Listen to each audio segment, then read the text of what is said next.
राधा स्वामी जी ਅੱਜ 5 ਦਸੰਬਰ 2025 ਨੂੰ ਡੇਰਾ ਬਿਆਸ ਵਿੱਚ ਅੱਜ ਬਾਬਾ ਜੀ ਨੇ ਆਪਣੀ ਮੌਜ ਬਖਸ਼ੀ। ਅੱਜ ਬਾਬਾ ਜੀ ਨੇ question answer session Dera Beas ਦੇ ਵਿੱਚ ਕੀਤਾ, ਨਾਲ ਹੁਜੂਰ ਵੀ ਮੌਜੂਦ ਸੀਗੇ। ਜਿਹੜੇ ਉੱਥੇ ਇੰਪੋਰਟੈਂਟ ਕੁਐਸਚਨ ਪੁੱਛੇ ਗਏ ਮੈਂ ਤੁਹਾਡੇ ਨਾਲ ਸ਼ੇਅਰ ਕਰਨ ਲੱਗਾ ਹਾਂ। ਜਿਹੜੀ ਸੰਗਤ ਅੱਜ ਨਹੀਂ ਪਹੁੰਚ ਸਕੀ ਹੈ ਉਹ ਬੜੇ ਪਿਆਰ ਦੇ ਨਾਲ ਇਹਨਾਂ ਕੁਐਸਚਨਾਂ ਨੂੰ ਸੁਣ ਸਕਦੀ ਹੈ ਜੀ। ਸਵਾਲ ਜਵਾਬ ਤੋਂ ਪਹਿਲਾਂ कुछ शब्द गाए गए। शब्द सीखे, पहला शब्द मोहे तो निभाया, दूसरा शब्द सो सतगुर प्यारा मेरे नाल है, तीसरा शब्द तुझ बिन ऐसी कौन करे लाल, चौथा शब्द खूब खूब तेरो नाम झूठ झूठ ए दुनी गुमान। पहला सवाल, बाबा जी आपां भजन सिमरन नूं टाइम दिंदे हां जिन्ना साडे तो दिता जांदा है, लेकिन बाबा जी साडा मन जिहड़ा है ਉਹ ਭਜਨ ਸਿਮਰਨ ਦੇ ਵਿੱਚ ਨਹੀਂ ਲੱਗਦਾ ਹੈ। ਆਪਾਂ ਇਹਦੇ ਵਿੱਚ ਹੀ ਉਲਝੇ ਪਏ ਰਹਿੰਦੇ ਹਨ। ਸਾਨੂੰ ਮਾਰਗਦਰਸ਼ਨ ਕਰੋ। ਬਾਬਾ ਜੀ ਨੇ ਕਿਹਾ ਕਿ ਬੇਟਾ ਦੇਖੋ, ਇਹ ਜਿਹੜਾ ਸਾਡਾ ਮਨ ਹੈ ਇਹ ਬੇਟਾ आदत तो मजबूर है। जन्म जन्म से इसको जो ये पटक रहा है इसको हैबिट नहीं है, आदत नहीं है, जिस करके ये कर रहा है। देखो जैसे जैसे हम इस पे आदत डालेंगे, आप भजन सिमरन करेंगे तो बेटा इसको आदत आएगी। महाराज जी कहते हुंदे सी मन लगे या ना लगे सानू बैठना है। बेटा अपने वल्लों ड्यूटी करो ते अपना वल्लों इस चीज नू करो। अगला सवाल, बाबा जी जिहड़ा साडा मन हुंदा है और जो दिमाग हुंदा है कि वो दो अलग अलग चीज़ां हुंदियां हन। बाबा जी ने कहा कि बेटा देखो जिहड़ा कुछ भी आप अपनी जिंदगी दे विच करदे आ वो मन दे तरीके दे नाल करदे आ। साडा मन सानू एक पासे लै जांदा है, लेकिन बेटा साडे विच ते दिचली दुनिया दे विच यही फर्क है कि उस मालक ने सानू विवेक की ताकत दिती है, वो सेंस ऑफ डिस्क्रिमिनेशन दिती है। आपां बड़े आराम दे नाल ये सोच समझ सकते हैं कि साडे लई सही है ते की साडे लई माड़ा है। अगला सवाल, हुजूर जी मैनू 40 साल नाम ले नू हो गए। बाबा जी मैनू 40 साल नाम ले नू हो गए, लेकिन मेरा भजन सिमरन दे विच जी नहीं लगता। बाबा जी ने कहा कि बेटा सानू ना परख नहीं करनी है, आपां परख करदे आ तां ही आपां इस उत्ते पहुंचदे आ। हुक्म मनिए पाइए। बेटा ड्यूटी समझ के बैठना है, ड्यूटी समझ के बैठांगे वो मालिक मेहर करूगा। फिर अगे उन्हें माता जी ने पूछा कि बाबा जी मैनू पहला ही दर्शन दे दिओ, जे जद मेरा आखिरी समय आवे तो मैं तैनूं पछाण लवां। बाबा जी ने कहा कि सानू मंगना नहीं है, वो मालिक बेहतर जानता है कि सानू कद किस चीज नू देना है।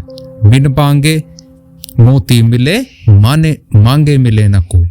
तो आपां ने तो उस ते भाणे दे विच रहना है जो तिस भावे नानका साईं गल चंगी। आपां ने मंगता नहीं बनना है। अगला सवाल, हुजूर जी बाबा जी मेरे 2 जमाई हैं ते जिहड़ी वड्डी बेटी दा घर वाला है वो ओनू नामदान दे लई ऑब्जेक्ट करता है, उन्होंने नामदान नहीं लैण दिंदा ते इत्थे भी नहीं आण दिंदा। बाबा जी ने कहा कि देखो ये साडा घर दा मसला है ते सानू कदे भी इस चीज़ दे उत्ते चीज़ां नू नहीं लेना है। आपां ने बड़े प्रेम और प्यार दे नाल चीज़ां नू करना है। देखो जिसनू भी प्रेम होवेगा वो मालिक अपने आप उसनू अपने वल बुलावेगा। आपां ने परख नहीं करनी है। घर दा माहौल चंगा बनाओ ते कदे भी लड़ाई झगड़े दे नाल इन्हां चीज़ां विच ना लैके आओ। अगला सवाल, बाबा जी मेरा पढ़ाई दे विच बिल्कुल मन नहीं लगता, मैं की करां? बाबा जी ने कहा कि बेटा फिर कित्थे मन लगता है? बेटा सानू पढ़ाई करांगे तां बेटा अगे जाके अपने पैरां दे उत्ते खड़े हो पावांगे। बेटा देखो जे हुण मौज वेला करोगे सारी जिंदगी मेहनत करनी पऊगी। जे हुण थोड़ी जी कुर्बानी दे के हुण थोड़ी जी पढ़ाई करके मेहनत कर लोगे बेटा सारी जिंदगी मौज वेला करोगे। बेटा आपां ने मोहताज नहीं बनना है, आपां मोहताज बन जावांगे। इस करके आपां नूं तां बेटा पढ़ाई करनी है। अगला सवाल, बाबा जी और माता जी ने पूछा अपने बेटे बारे कि बाबा जी मेरे बेटे जिहड़े हैगे आ मैं उन्हां दे बारे बहुत सोचती हाँ, उन्हां दे काम काज बारे वो जिहड़ा कुछ भी करदा है ਬਾਬਾ ਜੀ ਨੇ ਕਿਹਾ ਕਿ ਦੇਖੋ ਸਾਨੂੰ ਨਾ ਆਪਣਾ ਫਰਜ਼ ਨਿਭਾਉਣਾ ਹੈ। ਤੁਹਾਡਾ ਜਿਹੜਾ ਫਰਜ਼ ਸੀ ਉਹ ਤੁਹਾਨੂੰ ਨਿਭਾ ਦਿੱਤਾ, ਉਹਨਾਂ ਨੂੰ ਵੱਡਾ ਕਰ ਦਿੱਤਾ, ਉਹਨੂੰ ਚੰਗੀ ਸੋਭਤ ਦੇ ਦਿੱਤੀ, ਚੰਗੀ ਮੱਤ ਦੇ ਦਿੱਤੀ। ਹੁਣ ਤੁਸੀਂ ਘਰ ਦਾ ਚੰਗਾ ਮਾਹੌਲ ਬਣਾਓ, ਬਾਕੀ ਉਸ ਮਾਲਿਕ ਦੇ ਉੱਤੇ ਛੱਡ ਦਿਓ। ਦੇਖੋ ਸਾਡਾ ਕਰਮਾਂ ਦਾ ਖੇਡ ਹੈ, ਜਿਹੜਾ ਕੁਝ ਵੀ ਉਹ ਕਰੂਗਾ ਚੰਗਾ ਮਿਲੂਗਾ, ਮਾੜਾ ਕਰੂਗਾ ਮਾੜਾ ਮਿਲੂਗਾ। ਆਪਾਂ ਨੇ ਤਾਂ ਉਸ ਮਾਲਿਕ ਦੇ ਉੱਤੇ ਵਿਸ਼ਵਾਸ ਰੱਖਣਾ ਹੈ, ਆਪਣੇ ਵੱਲੋਂ ਸਹੀ ਕਰੋ। ਅਗਲਾ ਸਵਾਲ,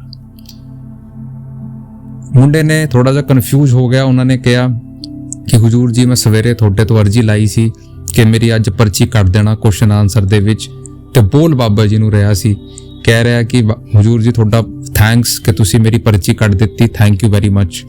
ਤਾਂ ਬਾਬਾ ਜੀ ਨੇ ਕਿਹਾ ਕਿ ਉਹ ਕਿਹਨੂੰ ਥੈਂਕਸ ਬੋਲ ਰਿਹਾ ਹੈ? ਤਾਂ ਉਹ ਤੂੰ, ਫਿਰ ਬਾਬਾ ਜੀ ਨੇ ਕਿਹਾ ਕਿ ਉਹ ਤੂੰ ਸਾਨੂੰ ਅਲੱਗ-ਅਲੱਗ ਕਰ ਦਿੱਤਾ, ਮੈਨੂੰ ਤੇ ਹੁਜੂਰ ਨੂੰ ਅਲੱਗ-ਅਲੱਗ ਕਰ ਦਿੱਤਾ। ਤਾਂ ਫਿਰ ਸਾਰੀ ਸੰਗਤ ਹੱਸਣ ਲੱਗ ਪਈ। ਫਿਰ ਬਾਬਾ ਜੀ ਨੇ ਕਿਹਾ ਕਿ ਬੇਟਾ ਮਾਲਕ ਤਾਂ ਸਾਰਿਆਂ ਦੀ ਸੰਭਾਲ ਕਰਦਾ ਹੈ, ਆਪਾਂ ਨੇ ਮਾਲਕ ਦੇ ਉੱਤੇ ਵਿਸ਼ਵਾਸ ਰੱਖਣਾ ਹੈ। ਅਗਲਾ ਸਵਾਲ, ਹੁਜੂਰ ਜੀ ਬਾਬਾ ਜੀ ਜਦ ਵੀ ਮੈਂ ਅਰਦਾਸ ਕਰਦੀ ਹਾਂ ਤਾਂ ਕਦੇ-ਕਦੇ ਮੈਨੂੰ ਇਹੋ ਜਿਹਾ ਐਕਸਪੀਰੀਅੰਸ ਹੁੰਦਾ ਹੈ ਕਿ ਕੋਈ ਮੇਰੇ ਪਿੱਛੇ ਖੜਾ ਹੈ, ਕਦੇ-ਕਦੇ ਲੱਗਦਾ ਹੈ ਕਿ ਜਿਵੇਂ ਕੋਈ ਮੈਨੂੰ ਵੇਖ ਰਿਹਾ ਹੈ।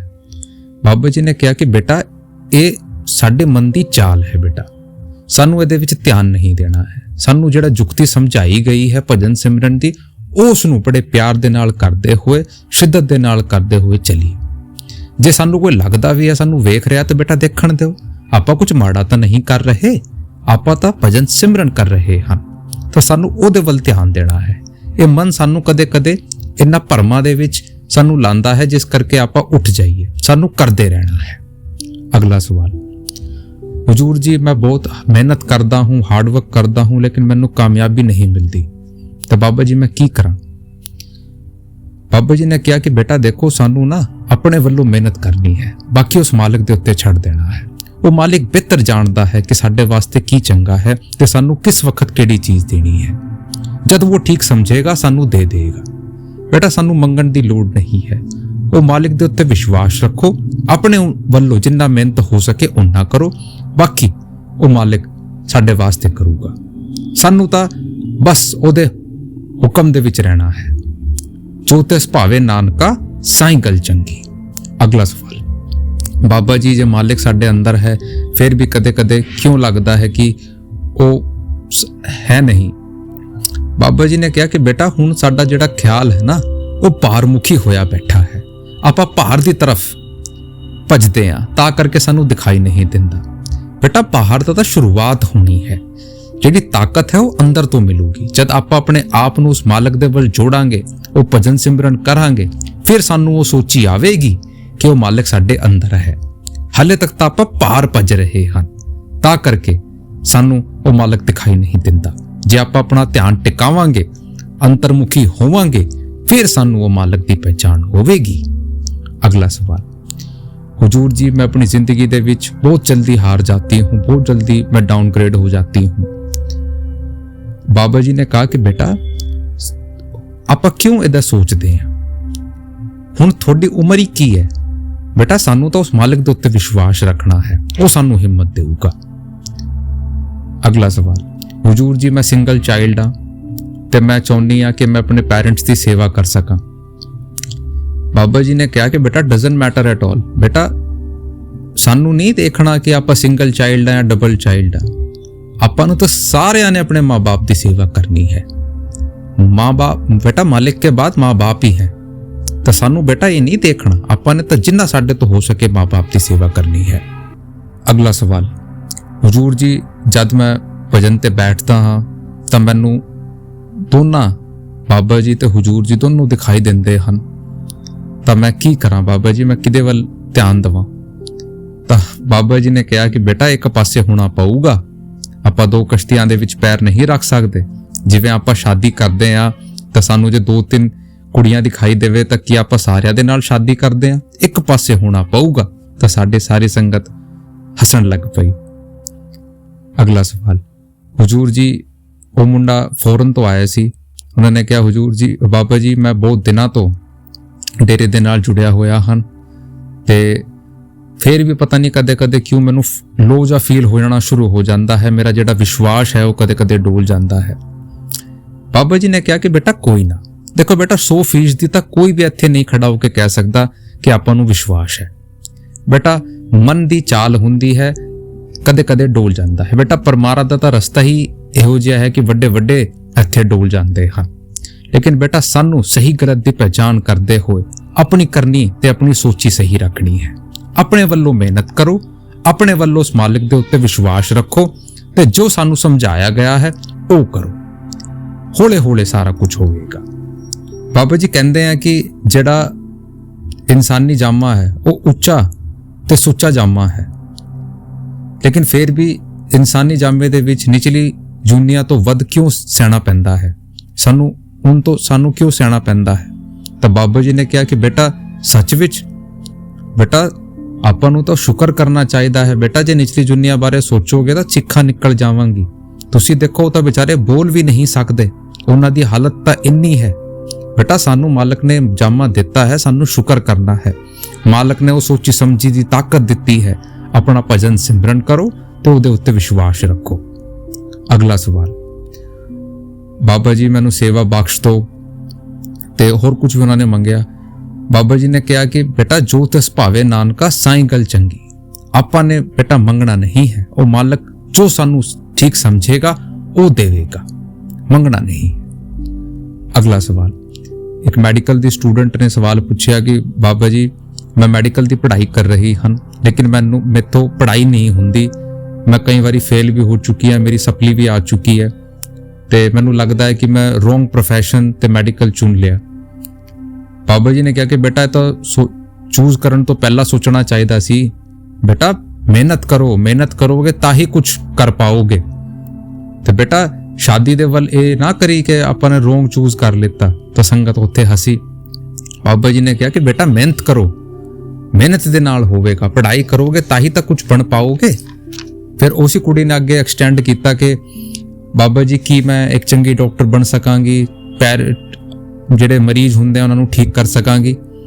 ਤਾਂ ਬਾਬਾ ਜੀ ਨੇ ਬਹੁਤ ਸੋਹਣੀ ਗੱਲ ਕਹੀ ਕਿ ਬੇਟਾ ਆਪਾਂ ਕੌਣ ਹੁੰਦੇ ਆ ਠੀਕ ਕਰਨ ਵਾਲੇ? ਡਾਕਟਰ ਤਾਂ ਬੇਟਾ ਮੋਹਰ ਲਾ ਦਿੰਦੇ ਆ, ਠੀਕ ਕਰਨ ਵਾਲਾ ਉਹ ਮਾਲਕ ਹੈ। ਆਪਾਂ ਸੋਚਦੇ ਆ ਡਾਕਟਰ ਨੇ ਠੀਕ ਕੀਤਾ, ਉਹ ਮਾਲਕ ਠੀਕ ਕਰਦਾ ਹੈ। ਡਾਕਟਰ ਤੇ ਬੇਟਾ ਮੋਹਰ ਲੱਗ ਜਾਂਦੀ ਹੈ। ਆਪਾਂ ਨੇ ਤਾਂ ਉਹਦੇ ਉੱਤੇ ਵਿਸ਼ਵਾਸ ਰੱਖਣਾ ਹੈ, ਉਹਦੀ ਕਰਕੇ ਚੀਜ਼ਾਂ ਕਰਨੀਆਂ ਹਨ। ਅਗਲਾ ਸਵਾਲ, ਬਾਬਾ ਜੀ ਮੇਰਾ ਜਿਹੜੀ ਸਿਹਤ ਹੈ ਉਹ ਠੀਕ ਨਹੀਂ ਰਹਿੰਦੀ ਹੈ, ਤਾਂ ਕਰਕੇ ਮੇਰੇ ਤੋਂ ਭਜਨ ਸਿਮਰਨ ਨਹੀਂ ਹੁੰਦਾ। ਕਿ ਮੈਂ ਗਿਵ ਅਪ ਕਰ ਦਿਆਂ, ਕਿ ਮੈਂ ਕੁਇਟ ਕਰ ਦਿਆਂ, ਕਿ ਮੈਂ ਛੋੜ ਦੂੰ ਭਜਨ ਸਿਮਰਨ? ਬਾਬਾ ਜੀ ਨੇ ਕਿਹਾ ਕਿ ਬੇਟਾ ਕੈਨ ਆਈ ਗਿਵ ਅਪ, ਕਿਆ ਬੇਟਾ ਮੈਂ ਤਿਆਗ ਕਰ ਦੂੰ?